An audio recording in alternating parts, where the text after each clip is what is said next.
How to reset Comerica Bank password.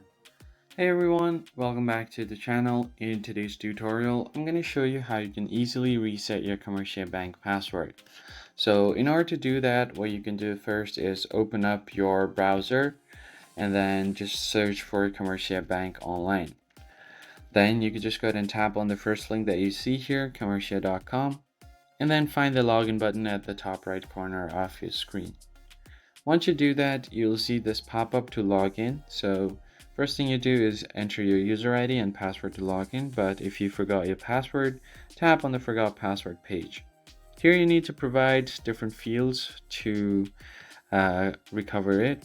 So the first thing you do is enter your user ID.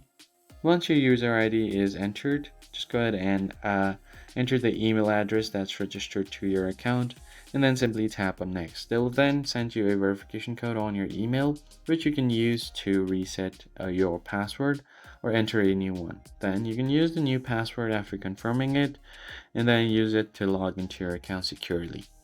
That's basically it, guys. If you found the tutorial helpful, don't forget to leave a like down, subscribe to the channel, turn on the bell icon, and I'll catch you guys in the next one.